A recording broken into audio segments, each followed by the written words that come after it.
Prabowo, Pak Muhaimin, sahabatnya Pak Jokowi tentu berdiskusi ya, meminta pendapat juga ke Pak Jokowi, meminta masukan. Sebagai apa Pak Jokowi sampai diminta? Sahabat, saya bilang, sahabat. Ya kan kita kan berkoalisi saat ini, punya komitmen yang sama. Bagaimana Indonesia ke depan ya bisa lebih kuat, memiliki pemimpin nasional yang berani membela kepentingan bangsa dan negara. Kengototan beliau ini adalah menjalankan mandat. Buat Caimin ini penting, buat kami penting. Menjalankan mandat organisasi itu penting. Jadi orang kadang melihat ini gimana sih Caimin ini ngotot banget untuk jadi capres gitu kan, nggak lihat apa bahwa nggak surveinya nggak 3 besar. Bos, ini bukan soal survei. Jadi ada salah kaprah di Indonesia ini, Bang Zul. Saya agak panjang lebar, mohon maaf. Nggak apa-apa. Kenapa? Karena orang itu layak menjadi pemimpin itu karena survei semata. Oh, itu cuma satu variabel, nggak bisa, nggak bisa. Di Indonesia nggak boleh jadi survei jadi satu-satunya ukuran seorang itu layak jadi capres atau tidak. Di situ nggak tahu seperti apa. Namun rasanya kemudian begitu bertemu dengan PKB. Bertemu juga dengan Gerindra, rasanya lebih cocok di sini. Frekuensinya. Cocok yang dimaksud adalah keyakinan untuk menang. Untuk apa berkoalisi kalau kalah?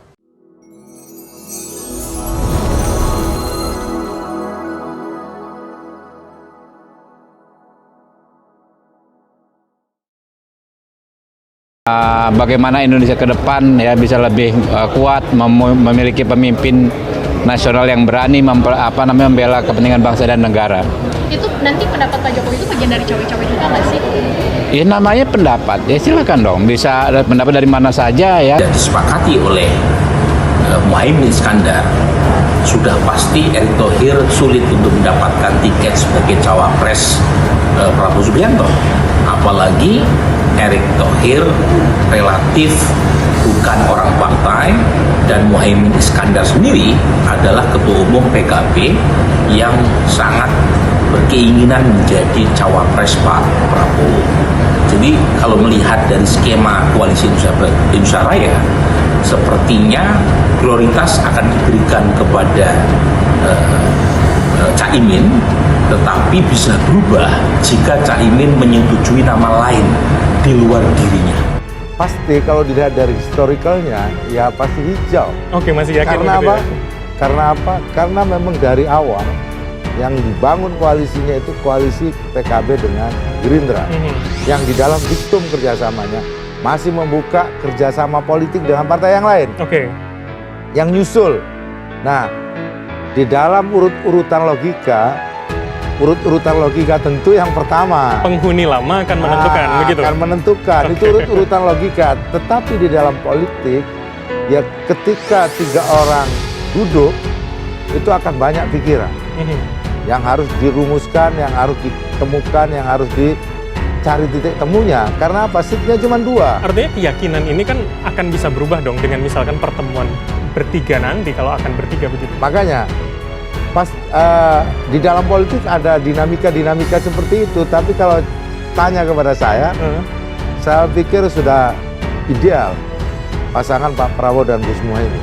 2 partai pun sudah cukup. Polanya, tambah Golkar lebih kuat. Kira-kira begitu. Polanya seperti apa antara PKB dan juga Gerindra? Ketika ada anggota member baru yang akan masuk, apakah kemudian harus atas tanda petik izin begitu Pak Prabowo dan juga Gus Imin untuk bisa masuk, dan di mana posisinya? Pak Prabowo, seperti apa? Pak Prabowo dan teman-teman Gerindra selalu sampaikan, pendamping Pak Prabowo ataupun capres dan cawapres dari koalisi ini ditentukan oleh Pak Prabowo dan Gus Muhaimin. Makanya bilang. Jadi kalau secara kelembagaan tidak pernah kita mengajukan itu. Kenapa? Karena itu kan maunya para kiai-kiai itu. Kiai-kiai itu kan sudah ayo segera. Kenapa? Karena ini bulan baik untuk nikah. Di mana-mana nikah itu bulan Syawal katanya. Ini kalau lewat bulan Syawal malah nggak bagus katanya dan sebagainya. Itu nggak apa-apa sebagai bentuk ini. Tapi PKB sendiri tidak pernah mendeadline kepada Pak Prabowo. Tetapi yang penting semuanya dihitung bareng-bareng semuanya.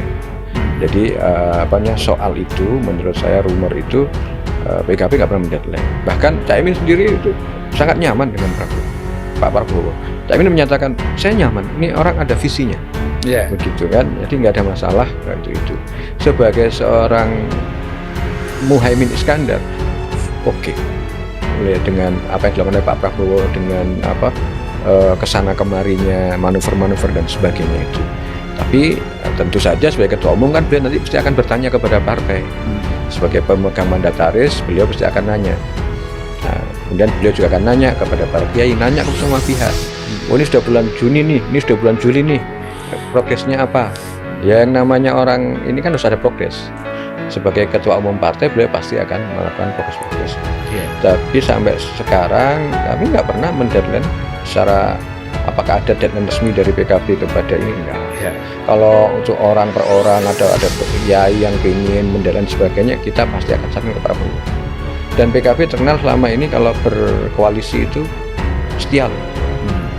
Pernah cek PKB itu loncat-loncat? Enggak. Dengan Pak SBY 2 periode, dengan Pak Jokowi pun 2 periode. Itu menunjukkan bahwa kami itu punya fatsun dalam berpolitik. Kami selalu punya ini. Kalau kami itu bergabung dengan baik-baik, artinya nanti pun berpisah pun dengan baik-baik. Dan itu update berbagai perkembangan politik, termasuk juga mengawal pemerintahan Pak Jokowi. Yang jelas Pak Jokowi mengapresiasi koalisi PKB dengan Gerindra. Pak Prabowo, Gus Muhaimin dianggap atau Gerindra dan PKB dianggap partai yang ideal untuk bekerja sama. Apalagi hari ini suara Pak Prabowo juga lebih tinggi dari yang lain. Harus sepersetujuan Pak Muhaimin kan gitu. Artinya Pak Prabowo dan Gus Muhaimin sudah memiliki komitmen yang sama. Tinggal diumumkan saja. Dan itu PKB. Bukan kemudian mencari kriteria yang lain, kriterianya sudah ada, tinggal namanya misalkan. Kriteria apa yang diinginkan untuk menang? Dengan kriteria komposisi apa lagi yang diinginkan? tadi, nasionalis. Iya, makanya. Kriteria apa lagi yang harus dipenuhi oleh Gus Muhaimin untuk menang?